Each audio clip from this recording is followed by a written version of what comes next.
Landslide होता क्या है, लैंडस्लाइड कितने टाइप के होते हैं, और मिटिगेशन क्या है, कैसे हम लैंडस्लाइड को रोक सकते हैं, या हम क्या क्या उसके स्टेप्स करें, क्या स्टेप्स फॉलो करें कि ये जो लैंडस्लाइड हजार्ड है ये हम लोगों को ह्यूमन लाइफ को कम से कम डैमेज करे। तो आज ओवरऑल हम इसकी बात करेंगे। ठीक है। लैंडस्लाइड क्या है? It is a general term for a wide variety of down slope movement of the earth material that result in, देखो बेसिकली यहाँ तक अगर बात करो, लैंडस्लाइड मीन्स क्या है? लैंड, इट मीन्स कि जो अर्थ का मटेरियल होगा वो ऊपर से नीचे की तरफ वो मूव करेगा। ठीक है। सिंपल टर्म में उसे हम क्या कहेंगे? Land slide. लैंड का स्लाइड होना ही लैंड स्लाइड। ठीक है।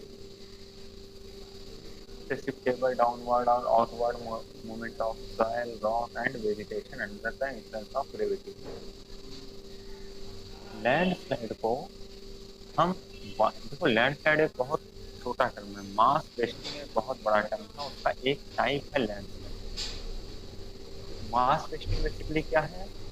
जो स्लोप मूवमेंट भी बोलते हैं इसको, मास मूवमेंट भी बोलते हैं, is a geometric process by which soil, sand, regolith and rock moves down slope under the force of gravity। अब कुछ पर्टिकुलर रीजन होते हैं जिनकी वजह से लैंडस्लाइड उस एरिया में होता है। ठीक है। अब हम एक एक रीजन के बारे में आगे बात करते हैं। आई होप एक रफ आइडिया सबको हो गया होगा कि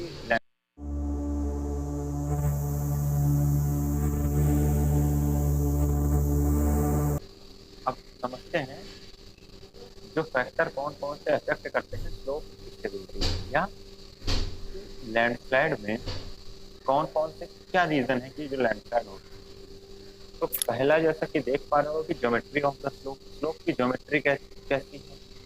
स्लोप का मटेरियल कैसा है? मटेरियल इन द सेंस मैंने एंगल ऑफ रिस्पॉन्स, रिपोज बताया था, एंगल ऑफ रिपोज आगे अभी डिस्कस करेंगे। थर्ड में है फ्लूइड क्वांटिटी कैसी है, मॉइस्चर कंटेंट कैसा है उनके, वेजिटेशन वहाँ पे है या नहीं, अगर वेजिटेशन होगा तो लैंडस्लाइड ज्यादा होगी या कम होगी, अर्थक्वेक का या टाइम का क्या बेसिकली फैक्टर है। ठीक है। तो सबसे पहले बात करते हैं ज्योमेट्री ऑफ स्लोप की। तो जैसा कि ये तीन डायग्राम दिख रहे होंगे, ठीक है, इनमें तुम आराम से एक चीज इंफर कर सकते हो। इसमें देखो स्लोप बिल्कुल नहीं जीरो है, इसमें स्लोप है, और इसमें थर्ड वाले में सबसे ज्यादा स्लोप है। आई होप ये स्लोप दिख रहा होगा, समझ में आ रहा होगा। तो यस अगर सर। ये पर्टिकुलर ग्रीन कलर का जो ब्लॉक दिख रहा है इसे पुल करना हो, तो यहाँ पे हमें इस साइड ज्यादा फोर्स लगाना पड़ेगा, यहाँ पे थोड़े से फोर्स से वो नीचे की तरफ मूव करने लगेगा, और यहाँ पे वो अपने मन से ही नीचे मूव करने लगेगा। तो अगर फोर्स की बात की जाए, जो पुल फोर्स होगा सबसे ज्यादा हमें F1 पे लगाना होगा इसको खींचने के लिए फोर्स, F2 में F1 से कम फोर्स लगाना होगा, F3 में थोड़ा सा पुश करेंगे वो नीचे आ जाएगा। तो एक चीज समझ में आ गया कि स्लोप एंगल से रिलेशन कैसा होगा मास का, जितना ज्यादा स्लोप एंगल होगा उतनी ही जल्दी वो डाउनवर्ड नीचे खिसकता है। सिंपल सा है। अब बात करते हैं, देखो इसमें क्या है, जो पर्टिकुलर ब्लॉक है इस पे क्या क्या फोर्स लग रहा है। एक तो ग्रेविटी अर्थ सेंटर की तरफ नीचे काम कर रही होगी, इधर शेयरिंग स्ट्रेस काम कर रहा होगा, इधर रेजिस्टिंग फोर्स, ये फोर्स फ्रैक्शन भी हो सकता है। ठीक है। अब शेयरिंग फोर्स रिस्पॉन्सिबल होता है फॉर द मोशन।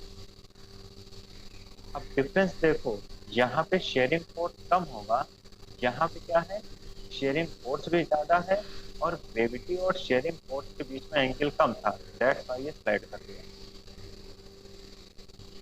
ये समझ में आ रहा है? यहाँ पे देखो ये एंगल भी ज्यादा है, इस साइड शेयरिंग फोर्स लग रहा है और इस साइड ग्रेविटी, यहाँ पर ये एंगल कम हुआ, तो शेयरिंग फोर्स जैसे ही लगा इधर थोड़ा सा स्लोप बढ़ने की वजह से आराम से पुल नीचे चला गया। ठीक है। तो स्लोप की वजह से इस पूरे टर्म को बोलते हैं स्लोप स्टेबिलिटी। ठीक है। अगर स्टेबिलिटी है स्लोप में तो ये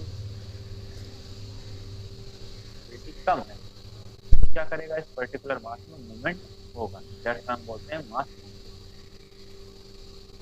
अब एक चीज और आती है फ्रिक्शन, जिस पे देखो एंगल ऑफ रिपोर्ट ये तुम्हें दिख रहा होगा लिखा हुआ, जो होता है एंगल। जैसे कोई भी ढेर लगाते हैं हम लोग, कहीं तुमने जैसे जहाँ पे कंस्ट्रक्शन का काम चल रहा है तो एक जगह बालू ला के डाल दी गई, सैंड या फिर मोरंग ला के डाल दी गई, तो क्या होते हैं वो इस शेप में आ जाते हैं।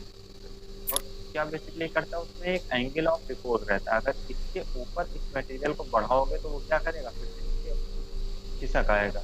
ये कंडीशन होगी ड्राई सैंड की। अगर उसमें पानी मिला देंगे, वेट सैंड होगी तो कुछ अलग होगा इसके बात करते हैं। तो एक चीज समझ में आ रही होगी तुमको कि यहाँ पे जो स्टेबिलिटी है, अगर लूजली कंसोलिडेटेड मटेरियल है तो वहां पे स्टेबिलिटी किससे तो गवर्न हो रही है, एंगल ऑफ रिपोर्ट से। एंगल ऑफ रिपोर्ट से अगर ज्यादा किसी चीज का ढेर लगा दो तो वो वहां पे अनस्टेबल रहेगा, नीचे खिसक आएगा। ठीक है, grain to grain frictional contact होगा, इट मीन कि ड्राई सैंड है बिल्कुल, वाटर अमाउंट इसमें बिल्कुल नहीं। अब होता क्या है, अगर वाटर अमाउंट, तो सिंपल से जैसे तुम लोगों ने काफी देखा होगा, जो रेत में काफी सारे डायग्राम बनाते हैं। कि गणेश जी की कोई त्योहार आया तो रेत में एक बड़ा सा स्टैचू बना दिया गणेश जी का, या 15 अगस्त के टाइम पे कुछ इंडिया का मैप या कुछ अलग क्रिएटिविटी कर दी। तो वो बेसिकली क्या करते हैं, वेट सैंड थोड़ा पानी मिला लेते हैं और जैसा चाहे वैसा वो शेप उसको कर देते हैं, क्योंकि वेट सैंड क्या होती है, थोड़ी सी कोहेसिव होती है। ठीक है, तो थिन फिल्म ऑफ वाटर क्या करता है, एक दूसरे को ये होल्ड कर लेता है ग्रेन को। अब वेट सैंड में ये एंगल ऑफ रिपोर्ट भी ज्यादा एंगल तक भी स्टेबल है, लेकिन वो स्टेबल तभी तक है जब तक वेटनेस है, इट मीन वाटर का अमाउंट है। अगर मान लो ये थोड़ा सा धूप में आया, वाटर इवोपरेट हो गया, तो फिर ये क्या करेगा, पूरा कोलैप्स कर जाएगा। ठीक है, तो यहाँ पे वेट सैंड में एंगल ऑफ रिपोर्ट ज्यादा होगा, ड्राई सैंड में एंगल ऑफ रिपोर्ट कम होगा। ड्राई सैंड में एंगल ऑफ रिपोर्ट कम होगा, वेट सैंड में क्या होगा, एंगल ऑफ रिपोर्ट ज्यादा हो जाएगा।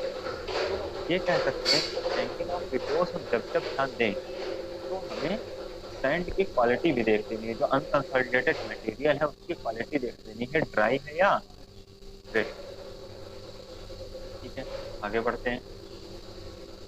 अब वाटर सेचुरेटेड सैंड। अब वेट सैंड में वाटर बहुत ज्यादा नहीं था, बस वाटर प्रेजेंट था, दैट से। वाटर सेचुरेटेड सैंड में क्या होगा, वाटर का अमाउंट बहुत ज्यादा होगा। अगर वाटर का अमाउंट बहुत ज्यादा हो गया, वाटर सेचुरेटेड है सैंड में, तो एंगल ऑफ रिपोर्ट बहुत कम हो जाएगा। क्यों, क्योंकि वो वाटर क्या करेगा, वो फ्लो करेगा वाटर इस साइड या इस साइड। ठीक है, जिस साइड उससे वाटर को फ्लो मिलेगा, और जब वाटर फ्लो कर रहा है तो उसके साथ में जो सेडिमेंट्स हैं वो उनको भी ले जाके फ्लो कराता जाएगा। तो वाटर प्रेजेंट में एक चीज ध्यान दे देना कि क्वांटिटी ऑफ वाटर कितनी है। अगर वेट सैंड की क्वांटिटी बहुत कम है, water saturated sand it means की वाटर क्वांटिटी बहुत ज्यादा है। ये समझ पा रहे हो या नहीं। एक तो वेट सैंड की मैंने कंडीशन बताई, दूसरा है वाटर सेचुरेटेड सैंड। ये चीजें समझ में आई या कुछ ज्यादा टफ नहीं है वैसे। और ये अगर बेसिक फाउंडेशन तुम्हारी बन गई कि क्या क्या रीजन है लैंडस्लाइड। अब खास करके रैनी सीजन में लैंडस्लाइड क्यों होता है, उसका एक रीजन तुम ये देख पा रहे होगे, वाटर सेचुरेटेड सैंड। जब वाटर का अमाउंट बहुत ज्यादा आ जाएगा, ठीक है, तो एंगल ऑफ रिपोर्ट कम हो जाएगा। तो अगर एंगल ऑफ पहले ढेर ऐसे लगा होगा मान लो, और वहां पे वाटर बढ़ता गया बढ़ता गया बढ़ता गया, तो क्या हो जाएगा, वो कोलैप्स कर जाएगा। इस साइड या इस साइड, दिस साइड स्लोप होगा। मूवमेंट किसमें ज्यादा होगा, वेट सैंड या वाटर सैंड। जाहिर सी बात है वाटर सेचुरेटेड सैंड। ठीक है, movement always water saturated sand में is higher than the wet sand. Wet sand में क्या था, एंगल ऑफ रिपोर्ट ज्यादा हो जाता था, इट मीन की हायर एंगल ऑफ रिपोर्ट तक वेट सैंड स्टेबल है। ठीक है, बट यहाँ पे क्या है वाटर सेचुरेटेड में, जैसे ही वाटर का अमाउंट बहुत ज्यादा बढ़ेगा तो क्या होगा, जिस साइड वाटर को स्लोप मिलेगा वाटर उस साइड मूव करेगा। वाटर के मूव करने से क्या होगा, उससे एसोसिएटेड जितने भी सेडिमेंट्स है वो भी उस डायरेक्शन में मूव करते जाएंगे। ठीक है, अब थोड़ा सा एंगल ऑफ रिपोर्ट के बारे में समझिए। देखो वैसे अच्छी बात क्या होती है, एंगल ऑफ रिपोर्ट जितना कम हो, आई होप सबको समझ में आ रहा होगा कि एंगल ऑफ रिपोर्ट है क्या। ये तो क्लियर होगा ना। ये मैं सेडिमेंटोलॉजी में भी बता चुका हूँ, है ना, इसके पहले भी तुम लोग इसके जितने भी फाइन पार्टिकल्स होते हैं उनमें एंगल ऑफ रिपोर्ट थोड़ा सा कम होता है, और जितने कोर्स हैं उनमें एंगल ऑफ रिपोर्ट ज्यादा होगा। Angle of report mean simple ऐसा समझो कि अगर इस एंगल से ज्यादा तुमने इसमें सेडिमेंट बढ़ा दिए तो क्या करेगा, इतना पार्ट क्या होगा सेडिमेंट का, फॉल डाउन कर जाएगा नीचे गिर। ठीक है, एंगल ऑफ रिपोर्ट सिंपल है, जहां जिस पर्टिकुलर एंगल तक ये सेडिमेंट स्टेबल रहे, मतलब यहाँ पे क्या हो, डाउनवर्ड मोशन ना शुरू हो सेडिमेंट। ठीक है, अगर ढेर लगाते जा रहे हो, बढ़ाते जा रहे हो एंगल ऑफ रिपोर्ट, तो क्या होगा, यहाँ पे ये मटेरियल नीचे खिसकने लगेगा। ठीक, तो जिस एंगल तक मटेरियल स्टेबल है, नीचे नहीं खिसक रहा, वो एंगल ग्राउंड सरफेस से वो एंगल क्या कहलाएगा, एंगल ऑफ रिपोर्ट। ठीक है, जितना एंगल ऑफ रिपोर्ट कम होगा उतना वो स्टेबल, एंगल ऑफ रिपोर्ट ज्यादा तो अनस्टेबल जनरली। ठीक है, अब इफेक्ट ऑफ फ्लूइड, फ्लूइड क्या करता है इसे समझ। फ्लूइड सिंपल वही, जैसे अभी तुमने वाटर सेचुरेटेड सॉइल पढ़ा, फ्लूइड क्या करेगा सिंपल, जो रॉक में अभी शेयर फोर्स बढ़ाता है, शेयर फोर्स को बढ़ा देगा, जिससे क्योंकि फ्लूइड क्या करेगा, डाउन स्लोप की साइड में वो मूव करने लगेगा।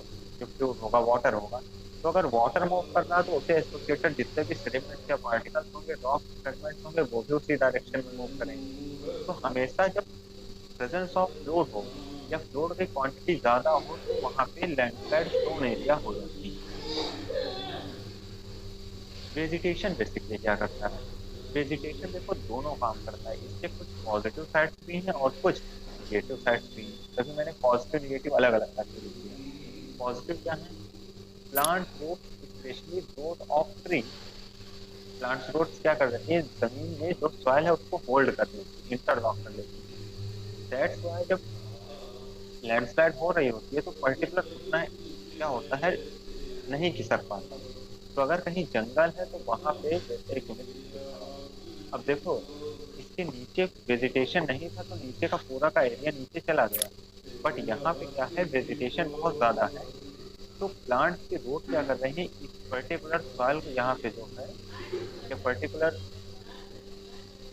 जो अर्थ मटेरियल है उसको वो होल्ड कर लेते हैं। तो बिकॉज ऑफ प्लांटेशन एरिया में क्या है, मास फ्लो मूवमेंट नहीं हो पा रहा, मास मूवमेंट नहीं हो रहा। This is the positive side of the vegetation. अब यहाँ पे क्या है देखो, यहाँ पे बहुत बड़े बड़े पत्थर आ रहे हैं, यहाँ पे क्या है, बहुत फाइन ग्रेन है, ग्रेन साइज का वेरिएशन देख सकते हो तुम मुझे। तो अगर लार्ज ग्रेन है, बड़े ग्रेन है, तो वहां पे जो ये पर्टिकुलर पेड़ है बहुत ज्यादा नहीं रोक सकते उनको। ठीक है, बिकॉज जो उसकी जड़ें होंगी, जो रूट्स है प्लांट की, वो फाइन मटेरियल को तो पकड़ सकती है, बट लार्ज पर्टिकुलर बहुत ज्यादा अगर बड़ा साइज है जैसे रॉक का, तो उसे होल्ड नहीं कर पाएंगे। तो ये इसका निगेटिव इफेक्ट होता है प्लांट का।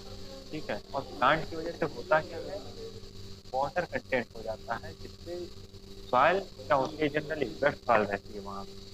तो वेट सॉइल होगा, थोड़ा सा भी पानी पड़ता तो वो वाटर सेचुरेटेड सॉइल हो गई, वाटर सेचुरेटेड सॉइल हो जाएगी तो रिमूव हो जाएगी। This is also a negative effect of the vegetation. ये सारी चीजें तो अब तक हुई। अब अर्थक्वेक क्या करता है बेसिकली, अर्थक्वेक क्या करेगा, अर्थ क्रस्ट में वाइब्रेशन क्रिएट करेगा। तो अगर अर्थ क्रस्ट में वाइब्रेशन आ रहे हैं तो अर्थ क्रस्ट के ऊपर जो भी पार्ट मटेरियल होगा, अर्थ मटेरियल बोलते हैं उसका पार्ट है, अर्थ सरफेस का पार्ट है, वो भी क्या होगा, वाइब्रेट होगा। तो बिकॉज ऑफ दिस वाइब्रेशन और दिस ग्राउंड शेकिंग, लेक्चर बहुत अच्छा लिखा हुआ है, ग्राउंड शेकिंग क्या करेगा, सॉइल पार्टिकल और रॉक मॉस को क्या करेगा, जो अनकंसोलिडेशन है उनको मूवमेंट दे देगा। तो earthquake is also the prominent factor for the landslide। तो अगर क्वेश्चन आ जाए, मान लो कि which of the following factor of the landslide, तो अगर उसमें अर्थक्वेक है ऑप्शन में तो टिक कर सकते हैं। ठीक है, अब क्लासिफिकेशन की थोड़ा सा बात करते हैं कि लैंडस्लाइड होते कितने टाइप के हैं, क्या हैं। तो यहाँ पे है टाइप ऑफ मूवमेंट। मूवमेंट अलग अलग टाइप का कैसे क्या है इसकी बात कर रहे हैं। यहाँ पे टाइप ऑफ मटेरियल की बात कर रहे हैं। टाइप ऑफ मटेरियल में रॉक है या सॉइल है। इंजीनियरिंग थियोलॉजी में बेसिकली जितने भी सॉइल आएंगे हम उसको इंजीनियरिंग सॉइल बोलते हैं, ठीक है।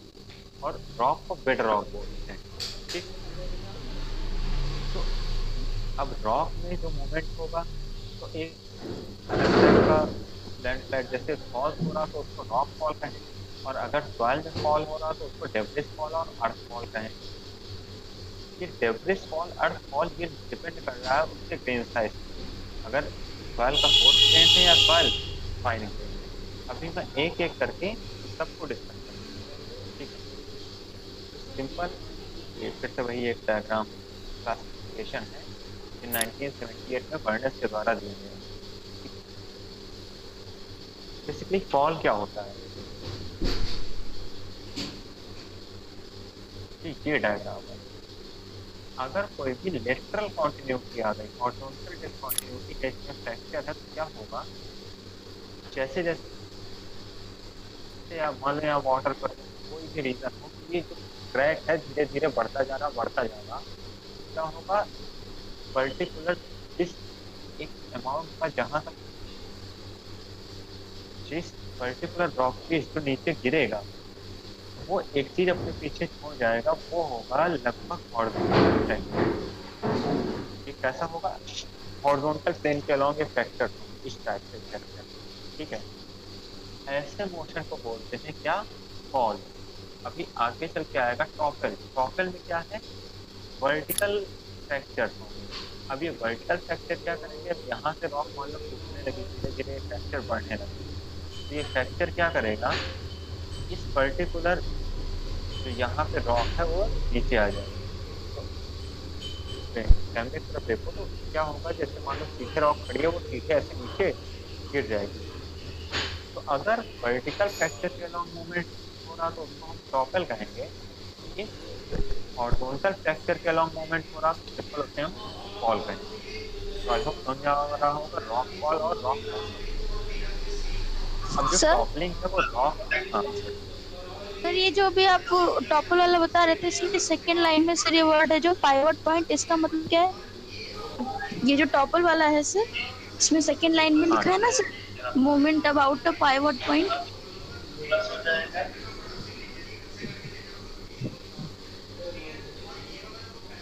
अच्छा ओके। देखो पॉइवट पॉइंट जैसे एंगल ऑफ रिपोज की बात करते हो, सिंपल क्या होता है, अब जैसे मान लो ये पर्टिकुलर ऐसे ब्लॉक है, ठीक है। अब इस ब्लॉक को सीधे खड़े रखने के लिए एक स्टेबिलिटी पॉइंट रहता है, ठीक। जैसे मान लो अगर ये थोड़ा सा टिल्ट हुआ, फॉर एग्जाम्पल इसको अगर थोड़ा सा टिल्ट कर दूं, तो हो सकता है ये यहाँ तक कभी गिरे नहीं, ठीक है, क्योंकि क्या है वो अभी स्टेबल है। जैसे कि अब इस पॉइंट के बाद अगर थोड़ा सा भी टिल्टेशन बढ़ा, तो क्या करेगा, ये रॉक पर्टिकुलर स्टेबल नहीं रह पाएगा, नीचे गिर जाएगा। और ये फॉरवर्ड पॉइंट ये भी डिपेंड करता है कि उसकी centre of gravity of block कैसा है, ठीक है। सेंटर ऑफ ग्रेविटी किस पर डिपेंड करेगी, शेप ऑफ द ब्लॉक पे, ठीक है। तो ये पॉइवेट पॉइंट हर रॉक का अलग अलग होगा उसके शेप और साइज के बेसिस पे। सिंपल पॉइवेट पॉइंट में कि जहाँ पे ये स्टेबल रहे और जिस पॉइंट के बाद वो क्या हो, स्टेबल न रह करके सीधे नीचे गिर जाए। इस टाइप के जो रॉक फॉल होते हैं या रॉक टॉपल हमें देखने को मिलता है, दो कंडीशन होनी चाहिए। पहला, रॉकी टेरेन हो, ठीक है। दूसरा, उस रॉकी टेरेन में नंबर ऑफ वर्टिकल फ्रैक्चर हो,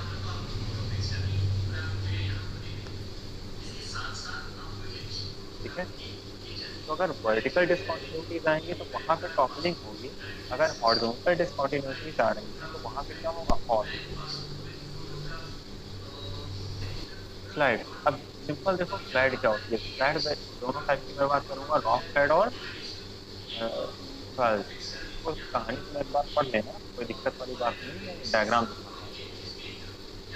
देखो सिंपल सा स्लाइड मीन्स क्या है, स्लाइड तो इनको हॉरिजॉन्टल ही है, ये जो डिस्कंटिन्यूटीज हैं, अब इन हॉरिजॉन्टल डिसकंटिन्यूटी के बीच में एक वर्टिकल डिसकंटिन्यूटी आ गई, ये तुम देख पा रहे हो एक डिसकंटिन्यूटी, और वो ब्रेक करके आगे चला गया। रीजन कुछ भी हो सकता है, ठीक है। तो पर्टिकुलर स्लाइड में क्या होगा, इसमें हॉरिजॉन्टल भी डिसकंटिन्यूटी है ये वाली, जिसके अलोंग ये पर्टिकुलर स्लैब क्या हुआ आगे की तरफ मूव कर गया, और लेटरल डिसकंटिन्यूटी। तो मैं अगर अब देखो सॉइल के केस, ये तो था रॉक के केस, ठीक। सॉइल के केस में बेसिकली क्या होगा, सॉइल और सॉफ्ट सेडिमेंट दोनों के केस में सेम यही होगा कि जो पर्टिकुलर स्लोप है, ठीक है, वहां पे अगर वेटनेस बढ़ती जाए, मतलब अगर वाटर अमाउंट बढ़ता जा रहा, तो क्या करेगा पानी यहाँ आगे मूव करने लगेगा। तो अगर पानी जो है पर्टिकुलर मटेरियल के नीचे से मूव कर रहा है, तो इट मीन्स कि इसके ऊपर का मटेरियल क्या होगा, अनकंसोलिडेटेड, और उतना ज्यादा अटैच नहीं हो पाएगा ग्राउंड से, तो ऊपर का मटेरियल भी धीरे धीरे नीचे स्लाइड कर जाएगा।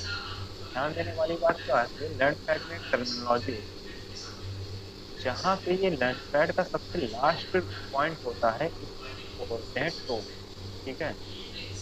लैंडस्लाइड की टर्मिनोलॉजी वैसे अभी इम्पोर्टेंट नहीं है, मैं तुम्हें और डिटेल में बताऊंगा। तो आई होप ये दोनों नॉलेज में आ गया होगा, रॉक स्लाइड का स्पेसिफिकेशन क्या है और सॉइल स्लाइड का स्पेसिफिकेशन क्या है।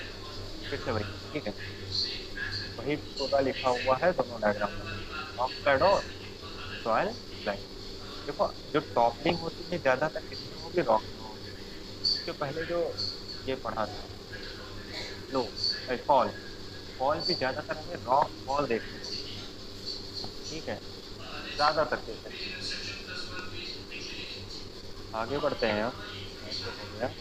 स्लम्प क्या होता है, देखो स्लाइड और स्लम्प में थोड़ा सा डिफरेंस है। स्लाइड में तुमने अगर देखा होगा, स्लाइड में जो स्लोप थी वो बिल्कुल ऐसे थी, और ऊपर का मटेरियल क्या कर गया, नीचे हो गया। स्लम्प में क्या होगा, ये तो ऐसे ही है, ये थोड़ा सा कॉन्वेक्स हो जाएगा, कुछ इस तरीके से, ठीक है। ये कुछ कर्वेचर आ जाएगा इसमें, तो ये मटेरियल कुछ दिखाते हैं इधर में।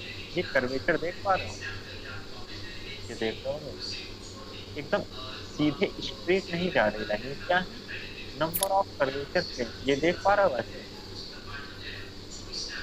हाँ या यस नहीं। सर। Yes sir. तो यस अगर ये सर। इस टाइप के प्रैक्टिस डेवलप हुए, और पर्टिकुलर क्या होगा, नीचे सेंटर ऑफ पर्टिकुलर जो उसका मास है वो तो तरफ से नीचे बंद कर रहा होगा, और इस टाइप के अगर फ्रैक्चर डेवलप हो गए, तो इसे बोलते हैं स्लम्प।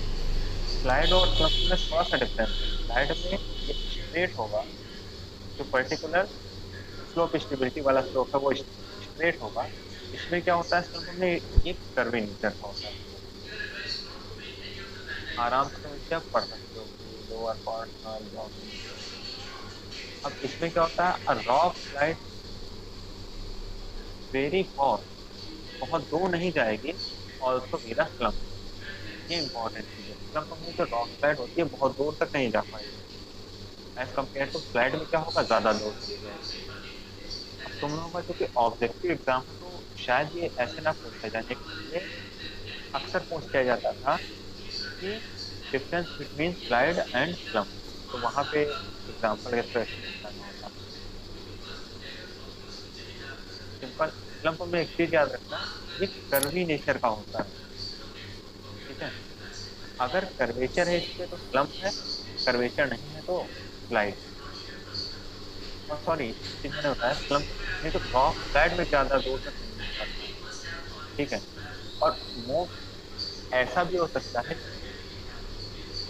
खास करके माउंटेनियस रीजन प्रदेश टाइप के हिमाचल प्रदेश और उत्तराखंड में जो हो रही है, वो ऐसा भी हो सकता है कि स्लम्प और स्लाइड दोनों का मिक्सचर, ठीक है। हो सकता है प्योरली स्लम्प ना हो या प्योरली स्लाइड ना हो, मिक्सचर भी हो सकता है। अब सिंपल फ्लो क्या होता है, फ्लो, तो सिंपली फ्लो में इसके लिए तो इसमें ज्यादा अच्छा दिखाएगा। अगर इसका स्क्रीनशॉट ले लिया है तो कोई बात नहीं, ठीक है, स्क्रीनशॉट इसका भी ठीक है, कोई दिक्कत वाली बात नहीं है, और अच्छा समझाया भी गया है। अब flow of movement characterised by internal differential movement that are the distributed throughout the mass and in which the individual particles travel separately with the mass। ये बेसिकली जहां पर भी ये फ्लो होता है, ये आप होगा जहाँ पे अनकंसोलिडेटेड मटेरियल होगा। ठीक है, अब डेब्रिस फ्लो एवलांच, ठीक है, इस पर थोड़ा टेक्निकल टर्म में लिखा हुआ है, खास करके इन टर्म को ज्यादा कोशिश करो ध्यान देने की, जिसको मैं अंडरलाइन कर रहा हूँ। अर्थ फ्लो तब कहेंगे जब ड्राई सॉइल हो, मड फ्लो तब कहेंगे जब थोड़ा सा वाटर सेचुरेशन। रीजन है ऑब्जेक्टिव एग्जाम है तो इस टाइप के क्वेश्चन आ सकते हैं, अगर टफ पेपर बनेगा तो।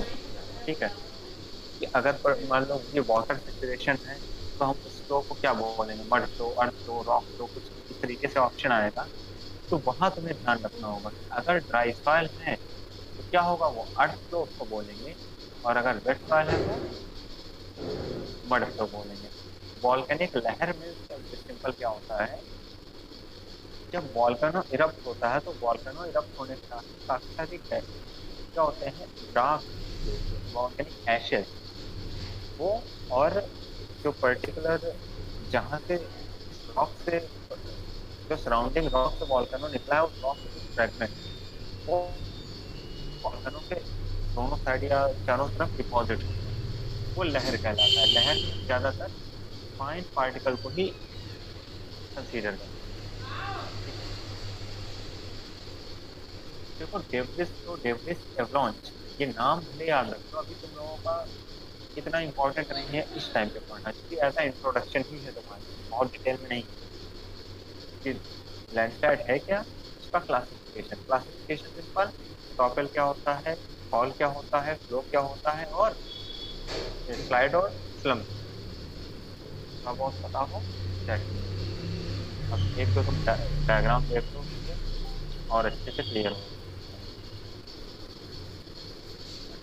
हाँ, अब दिख रहा हूँ मुझे, earth flow, debris flow, debris avalanche और रॉक फॉल। डिफरेंशिएशन देखो इनमें, इसमें देखो स्लोप कैसी है, बहुत जेंटल है, इसमें स्लोप बहुत स्टीप है। स्टीप और जेंटल स्लोप समझते हो? देखो कोई भी स्लोप अगर ऐसी, ठीक है, इसको हम बोलते हैं जेंटल स्लोप, और अगर कोई स्लोप ऐसे, इसको बोलते हैं हम स्टीप स्लोप। ठीक है, अगर स्लोप स्लोप अमाउंट बहुत ज्यादा है तो स्टीप स्लोप, अगर स्लोप एंगल कम है तो जेंटल स्लोप। डेब्रिस स्लोप हमेशा जेंटल स्लोप में होता है, while in case of debris avalanche. Avalanche में होता है क्या है कि पर्टिकुलर बहुत कम टाइम में अचानक से बहुत मटेरियल आ जाए, तो होता है वो डेब्रिस एवलांच। अक्सर एवलांच जो टर्म है तुम लोगों ने ग्लेशियर में पढ़ा होगा, है ना, कि पर्टिकुलर क्या होता है, बड़ा सा आइस ब्लॉक क्या हुआ, एकदम से नीचे because of gravity downward move करता चला आया, तो उसको हम एवलांच बोलते हैं। अब लास्ट बट बहुत इंपॉर्टेंट है, यह बहुत पूछा जाता है, क्रीप।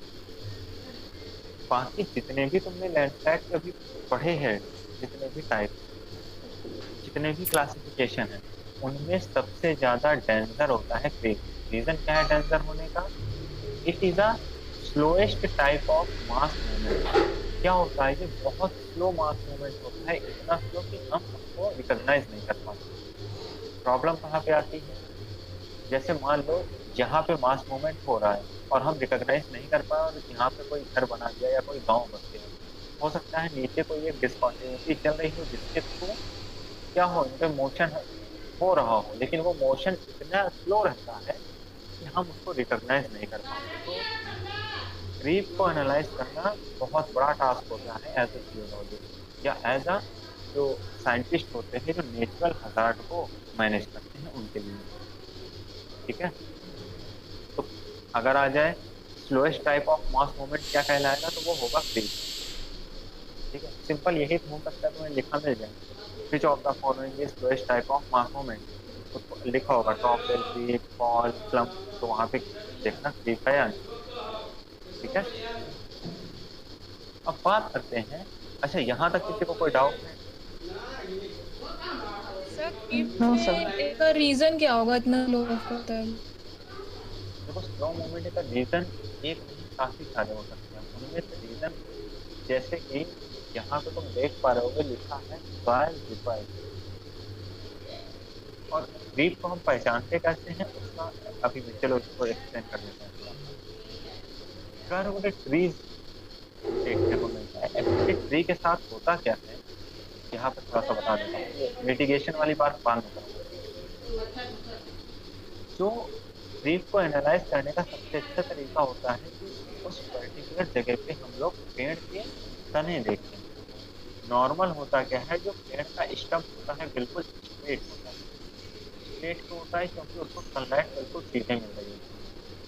पेड़ हमेशा उसी डायरेक्शन में ग्रो करेगा जिस डायरेक्शन में उसे सनलाइट मिल रही है, एक बात याद रखना। तो अगर किसी भी लैंड का मोशन धीरे धीरे चल रहा है तो वहां पे क्या होगा, ट्री ट्रंक हल्का सा कर्व देखने को मिलेगा। हल्का सा वहां पे कर्व ट्रंक देखने को मिलेगा। तुम लोग उत्तराखंड नहीं गए हो, नहीं तो कभी जाओगे तो वहां पे हर जगह नहीं, कहीं कहीं पे आंखें खुली रखना, ट्री ट्रंक देखना वहां पे। तो कुछ ऐसी जगहें हैं जहाँ पे ट्री ट्रंक कैसे है, थोड़ा सा कर्व नीचे में है। जैसे इस पर्टिकुलर इमेज पे देख पा रहे होगे, जो इसका तना है वो हल्का सा क्या है, कर्व है। इसके तो हम ये बता सकते हैं कि हो सकता है इस पर्टिकुलर रीजन में क्या हो, क्रीप मोशन चल रहा हो। और ये क्रीप बहुत धीमे होने का क्या क्या रीजन है। पहला reason, very gentle slope. Gentle steep का कॉन्सेप्ट क्लियर है ना। वेरी जेंटल स्लोप पहला रीजन। दूसरा, जो सॉइल होगी वहां पे, क्योंकि अब ट्रीज हैं, बात है, पेड़ कहाँ उगेगा जहाँ पे सॉइल होगी, मिट्टी होगी। तो वहां की सॉइल अनकंसोलिडेटेड बहुत नहीं होगी, लेस अनकंसोलिडेटेड होगी। ठीक है। तीसरा क्या है पॉइंट, जो वहां पे सॉइल रिपल्स होते हैं। रिपल्स इन द सेंस कि जैसे ये तुम ये ब्लैक ब्लैक लाइंस देख पा रहे हो, ये देख रहे हो ब्लैक ब्लैक लाइंस जो यहाँ दिख रही है। ये ब्लैक लाइंस क्या है बेसिकली, धीरे धीरे अब सॉइल है एक साथ नहीं मूव कर रही है, थोड़ा पार्ट आगे मूव हुआ, फिर पीछे की सॉइल का आगे हुआ, फिर पीछे की सॉइल आगे मूव। ये जो सॉइल रिपल्स हैं, ये सॉइल रिपल्स बनते ही तब हैं कि जब सॉइल का थोड़ा थोड़ा पार्ट धीरे धीरे आगे मूव कर रहा हो। एक साथ तो इतना ब्लॉक नहीं मूव किया होगा, थोड़ा पार्ट आगे जाएगा, फिर उसके नीचे वाला पार्ट आगे आएगा, उसके पीछे वाला पार्ट आगे आएगा। तो इसमें क्या है, अनकंसोलिडेशन है। अनकंसोलिडेशन है तो क्या होगा, अलग अलग बहुत ज्यादा है सॉइल पार्ट, एक साथ नहीं कोलैबोरेशन। कि हो तो एक साथ ही आ जाए, अगर एक साथ आएगा तो स्पीड ज्यादा हो जाएगी। तो कुछ रीजंस हैं क्रिप के, और वो अभी तुम्हारे एग्जाम के पॉइंट ऑफ व्यू से इतना इंपॉर्टेंट भी नहीं है। ठीक है। बस क्रिप में तुम्हें याद क्या रखना है, it is the slowest type of mass movement, more than sufficient. ठीक है। अगर ये तुमको लिखना ओके। होता तो मैं तीन चार लाइन बताता कि ये लिखो, फिर ये लिखो, फिर ये लिखो। That's it। ठीक है। अब मिटिगेशन की बात करते हैं। ठीक है। थोड़ा सा मिटिगेशन की बात कर लेते हैं, क्या होता है। जब पता है कि लैंडस्लाइड होने ही वाली है, हम क्या कर सकते हैं। तो हम कुछ मैनमेड एक्टिविटीज हैं, हम काफी सारी ऐसी एक्टिविटी कर सकते हैं उनके स्लोप में, कि जो लैंडस्लाइड है उसको वो हजार्ड बनने ना दे, या हजार्ड मतलब ह्यूमन पॉपुलेशन को बहुत ही कम नुकसान हो बिकॉज ऑफ लैंडस्लाइड। ठीक है। तो क्या कर सकते हैं, सबसे पहले तो हमें वो एरिया पता होने चाहिए जहाँ कहाँ कहाँ पे लैंडस्लाइड होने की पॉसिबिलिटी है। जैसे अगर तुमसे कोई पूछे क्या लखनऊ में लैंडस्लाइड होगी, बताओ। No no sir. सर। क्यों। ऐसा भी तो हो सकता है ये तुम्हारा कॉलेज है, आगे चल के मूव पढ़ते चले आ जाए और बॉम्ब टिम गिर जाए। सर यहाँ पे प्लेन एरिया है इसलिए यहाँ पे मुश्किल है। हाँ, यहाँ का मेन जियोमॉर्फोलॉजिकल सेटअप ऐसा है कि वो लैंडस्लाइड के लिए प्रोन एरिया नहीं है। सबसे पहले ये एक मैप बहुत इंपॉर्टेंट है। इसमें तुम ग्रीन कलर की इंटेंसिटी का वेरिएशन देख पा रहे हो, कहीं पे ग्रीन कलर की इंटेंसिटी बहुत ज्यादा है, कहीं पे कम है, कहीं बहुत कम है। तो खास करके इस इंडेक्स में तुम देख पा रहे हो जहाँ पे ग्रीन कलर बहुत ज्यादा है वो लैंडस्लाइड प्रोन एरिया है, मतलब वहां पे लैंडस्लाइड बहुत होते हैं, बहुत ज्यादा। तो अगर लैंडस्लाइड प्रोन एरिया की बात की जाए तो जम्मू कश्मीर और लद्दाख का पार्ट आ जाएगा ये वाला। ठीक है। हिमाचल प्रदेश, उत्तराखंड, सिक्किम, अरुणाचल प्रदेश। अरुणाचल प्रदेश के इधर बात की जाए तो जो नॉर्थ ईस्टर्न कंटेन है, वो स्टेट्स हैं, त्रिपुरा हो गया, मणिपुर हो गया, नागालैंड हो गया, ये यहाँ पे, और प्लस वेस्ट बंगाल का कुछ पार्ट। ठीक है। तो ये इधर क्या है, ये सारे लैंडस्लाइड प्रोन एरिया, यहाँ लैंडस्लाइड बहुत ज्यादा हो। यहाँ पे क्या हो, जो कंस्ट्रक्शन हो, तो कुछ चीजों का ध्यान दिया जाए कि हम जहाँ पे लैंडस्लाइड हो रही है या होने के चांसेस है, वहां से बहुत हैवी कंस्ट्रक्शन ना करें, या उसके नीचे कोई बड़ा विलेज ना बनाए, या कोई बड़ी इंडस्ट्री ना लगाए।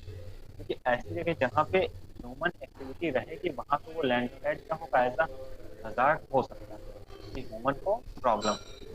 अब जैसे क्या है, महाराष्ट्र है, इधर कर्नाटक है, केरला है, तमिलनाडु है, यहाँ क्या है, मॉडरेट लैंडस्लाइड प्रोन एरिया है, तो यहाँ लैंडस्लाइड होने की पॉसिबिलिटी है बट कम है। और जो ये है पर्टिकुलर आंध्र प्रदेश, ये थोड़ा पुराना मैप है, तो इसी का एक पार्ट है तेलंगाना। ठीक है, आंध्र प्रदेश, तेलंगाना, उड़ीसा, छत्तीसगढ़, मध्य प्रदेश, झारखंड, यहाँ पे क्या है, बहुत ही कम पॉसिबिलिटी है लैंडस्लाइड होने की। और जो बिल्कुल वाइट है, यहाँ पे लैंडस्लाइड होने की पॉसिबिलिटी ही नहीं। कौन कौन आ रहा है इस पे, देख पा रहे हो, गुजरात है, राजस्थान है, पंजाब है, हरियाणा है, छत्तीसगढ़, दिल्ली है, उत्तर प्रदेश है, और ठीक है। तो अब हम क्या कर सकते हैं कि जहां जहां पे है, मिटिगेशन क्या होनी चाहिए हमारा कि लैंडस्लाइड ना हो या बहुत कम।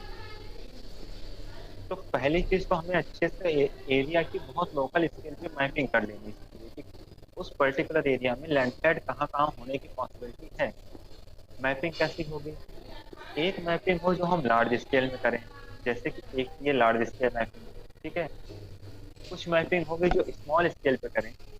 स्मॉल स्केल पे जो मैपिंग होगी उसका क्या है कि पर्टिकुलर उत्तराखंड में डिस्ट्रिक्ट वाइज मैप कर लें कि एक स्टेट में काफी सारे डिस्ट्रिक्ट होंगे, तो हर जिले में, हर डिस्ट्रिक्ट में कहाँ कहाँ पे लैंडस्लाइड होने की पॉसिबिलिटी है, ये पता कर लें। डिस्ट्रिक्ट के बाद हम क्या करें, वहां पे जो कैंट एरिया है, या मतलब जो अलग अलग एरिया वाइज उसकी मैपिंग कर लें। तो जब हजार्ड की मैपिंग हो जाएगी तो हमारे पास एक ओवरऑल एक व्यू मिल जाएगा कि पर्टिकुलर इस स्टेट में जहाँ पे लैंडस्लाइड प्रोन एरिया है, हम ह्यूमन पॉपुलेशन को कहाँ स्टेब्लिश करें, इंडस्ट्रियल एरिया को कहाँ स्टेब्लिश करें। तो एक हम डिफ्रेंशिएट कर सकते हैं कि जिससे लैंडस्लाइड होने के बावजूद भी नुकसान कम से कम। तो आई होप हजार्ड मैपिंग और इसका इम्पोर्टेंस समझ में आ रहा होगा। और ये ज्यादातर जो मैपिंग होती है वो किसके थ्रू होती है, on the basis of GIS. ठीक है। और जीआईएस में पढ़ा चुका तुम लोगों को।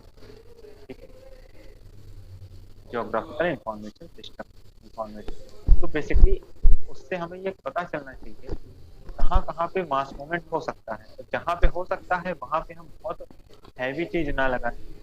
ठीक। अब जैसे मान लो कहीं पे हमें पता है मास मूवमेंट हो रहा है, एक वही चीज आ गई लैंड यूज। तो मैपिंग के थ्रू ही तुम लैंड यूज का डिस्ट्रीब्यूशन कर सकते हो कि कौन से लैंड किस पर्टिकुलर काम के यूज में है। ठीक है। दूसरा एक आता है जैसे रिटेनिंग वॉल। अब रिटेनिंग वॉल हम वहां बनाते हैं जहां पे, जैसे मान लो रोड जानी माउंटेन के पास, अब चाहे वो अर्थक्वेक प्रोन एरिया हो या लैंडस्लाइड प्रोन एरिया हो, हम रोड को तो इतनी जल्दी हटा नहीं सकते या डाइवर्ट नहीं कर सकते। प्लेनर रीजन में रोड को डाइवर्ट करना बहुत आसान है, but in case of mountainous region it is a very difficult task to divert the road. तो वहां पे क्या करते हैं हम, रिटेनिंग वॉल। इमेज देख पा रहे हो, ये वाली इमेज और देख पा रहे हो, स्क्रीन शो हो रही है मेरी। Yes sir. तो अगर ये इमेज देख पा रहे हो, इस पे क्या बेसिकली किया गया है, जो अर्थ मटेरियल था, जो मतलब रॉक या सॉइल थी, उसपे ग्राउंडिंग, ग्राउंडिंग क्या बोलते हैं, बहुत हाई प्रेशर पे सीमेंट को बहुत अंदर फिल करना होती है सॉइल या रॉक में। ठीक है। तो ग्राउंडिंग की गई है, ग्राउंडिंग के साथ में बड़े बड़े जो स्लैब है रॉक के उसे चिपका दिया लगा दिया गया है। और एक पर्टिकुलर डायग्राम बना देता हूँ। देखो उसमें होता क्या है, जैसे मान लो ये पर्टिकुलर कोई एक स्लोप है, ठीक है, यहाँ से यहाँ पे रोड पास हो रही है हमारी, ठीक है, और हमें पता है कि ये यहाँ पे जो ऊपर पत्थर है वो क्या करेंगे, नीचे आएंगे। तो हम करते क्या है उस एरिया में, जो मैं ब्लू कलर से कर रहा हूँ उसको उसी को बोलते हैं रिटेन वॉल। क्या करते हैं, पर्टिकुलर एरिया में एक पहले लोहे का फ्रेम लगा देंगे, ठीक है, लोहे का फ्रेम के साथ, और इसकी थोड़ी सी यहाँ पे हाइट बढ़ा देंगे लोहे के फ्रेम की। फिर क्या करेंगे, उसमें ग्राउंडिंग कर देंगे। Grounding means high pressure cement और मोर्टार, जो सीमेंट का मसाला है इसमें लगा देंगे, और बड़े बड़े स्लैब के रॉक और ब्रिक्स हम इससे लगा देंगे, ठीक है। ये जो ब्राउन कलर का बना रहा हूँ ये बड़े बड़े ब्रिक्स ऐसे लगा देंगे। तो वो क्या करेगा, मान लो यहाँ से कोई रॉक मूव किया है तो वो इसको यहीं पे रोक लेगा, रोड में नहीं आ पाएगा। फिर आगे जब पता चल गया वहां पे भाई लैंडस्लाइड होना शुरू हो गई है, ये रोक रहा है चीजों को, तो यहाँ पे जो गाड़ियां निकल रही हैं वो तो आराम से निकल जाएंगी। और जब ज्यादा लैंडस्लाइड हो जाएगी तो हम इस रोड को ब्लॉक कर सकते हैं। और तो इससे क्या होगा, किसी की यहाँ पे डेथ नहीं होगी। अगर मान लो ये चीज ना करते हम, तो यहाँ पे जो भी पत्थर है नीचे आना होता तो आराम से वो नीचे आ रहा होता, और इस रोड से जो जा रहा है उसकी हो सकता है डेथ हो जाए। क्योंकि माउंटेनियस रीजन रोड की एक खासियत होती है, एक साइड तो माउंटेन होते हैं, दूसरी साइड क्या है, वैली होगी। जो इस साइड नीचे गिरा वो बिल्कुल ही गिर गया, ठीक है। तो ये होती है retaining wall. I hope retaining wall का कॉन्सेप्ट समझ में आ गया होगा। Yes sir. आ गया समझ में कि यस सर। ठीक है। अब सरफेस ड्रेनेज कंट्रोल, पर्टिकुलर वहाँ का जो ड्रेनेज कंट्रोल है वो भी हम देख लेते हैं। प्लस जो इंजीनियर्ड स्ट्रक्चर है, इंजीनियर्ड स्ट्रक्चर ऑलरेडी मैं बता चुका हूँ, टनल डैम ये सारी चीजें। तो इनके थ्रू भी देखते हैं कि ऐसा तो नहीं कि लैंडस्लाइड प्रोन एरिया में हम बना रहे हैं कोई टनल, कि इस साइड से टनल बनाया, टनल बेसिकली है क्या। अगर मैं यहाँ पे बनाऊँ, चलो दिखता है, जैसे मान लो ये माउंटेन है, तो यहाँ से हमने एक टनल बनाई, इस साइड से वो टनल गई और इस साइड वो निकल आई, ठीक है, और ये रोड इधर जा ही रही है, ठीक है, और ये रोड आगे बढ़ गई। तो ऐसा भी तो हो सकता है कि जो पर्टिकुलर यहाँ का मटेरियल है, कभी अगर स्लाइड हुई तो इसी के ऊपर आके, रोड के ऊपर आके गिर जाए, टनल में ही आके गिर जाए, जिसके थ्रू टनल ब्लॉक भी हो सकती है। समझ पा रहे हो, तो ये सारी चीजें बड़ा एनालाइज की जाती हैं, और उसके ऊपर फिर एक अलग टाइप का मैनेजमेंट किया जाता है कि रॉक फॉल नीचे ना हो, टनल साइड ना हो, रोड में ना आए। तो वहां पे हम इंजीनियर्ड स्ट्रक्चर कैसे करेंगे, उसमें इंक्रीज वेजिटेशन कवर। क्या करते हैं, हम ज्यादा से ज्यादा पेड़ लगाने की कोशिश करते हैं जहाँ पे सॉइल का अमाउंट होगा, क्योंकि पेड़ क्या करता है, सॉइल को होल्ड करे रखता है, ठीक है, तो वो आगे मूव नहीं। प्लस इंश्योरेंस करा लोग अपना, कि अगर मान लो उनकी गाड़ी या खुद को अगर कुछ प्रॉब्लम हो तो फाइनेंशियल लॉस ज्यादा ना हो। अब ये दिख रहा होगा, जैसे कि मान लो ये रोड कट करके बना दी गया है ये, ठीक है। अब इस साइड की बात करो तो ये स्टेबल रोड होगी इस साइड की, ठीक है। अब इस साइड की रोड स्टेबल क्यों होगी, क्योंकि जो इसका ये नीचे जो रॉक देख रहे हो इसकी टिप इस साइड, टिप इस साइड का मतलब इसकी स्लोप इस साइड है। तो इस साइड से कि रोड में, अब देखो क्या है, मैं बना एक रोड ये है, दूसरी रोड ये है। जो माउंटेन है उसकी जो स्लोप है वो इस साइड डायरेक्शन में है, तो इधर की डायरेक्शन में रॉक फॉल होने के चांसेस बहुत कम है। ज्यादातर जो रॉक फॉल या कोई भी लैंडस्लाइड हो वो इसी डायरेक्शन में ज्यादा होगी ना। तो ये स्लोप मोमेंट भी बहुत ज्यादा इम्पोर्टेंट होता है। जैसे होता क्या है, क्या होगा कुछ टाइम बाद में, हो सकता है यहाँ पे कोई फ्रैक्चर बन जाए और ये पूरा का पूरा जितना ये मटेरियल है ये रिमूव होकर के रोड में आ जाए, ठीक है, ये पोर्शन ऑफ हिल रिमूव। तो तो ऐसी कंडीशन में क्या होता है, इस साइड के स्लोप तो स्टेबल है बट इस साइड के अनस्टेबल है। ये चीजें देखने को अक्सर खास करके उत्तराखंड या हिमाचल प्रदेश रीजन में बहुत ज्यादा देखने को मिलती है, जो माउंटेनियस रीजन होता है। तो रोड कटिंग जो हाईवे कंस्ट्रक्टर होते हैं माउंटेनियस रीजन में, वो इस चीज का बहुत ज्यादा ध्यान देते हैं। एक चीज हम लोग और करते हैं, ये भी तुम्हें उत्तराखंड में दिखा मिल जाएगा। लोहे के हम जाल लगा देते हैं बहुत बड़े बड़े, ताकि कोई ब्लॉक, अगर रॉक ब्लॉक ऊपर से आ रहा, पत्थर का टुकड़ा आ रहा, तो उसमें रुक जाए, वहीं पर रोड तक ना आए। ठीक है। तो मैसिव स्टील बोल्ट एंड क्या करते हैं, एक मेश या जाल टाइप का बना के लगा दिया। और ये बहुत ही मजबूत जाल रहता है, ऐसा नहीं कि पत्थर आ रहा है वो पत्थर जाल तोड़ता हुआ नीचे आ जाए, ऐसा नहीं। ठीक है।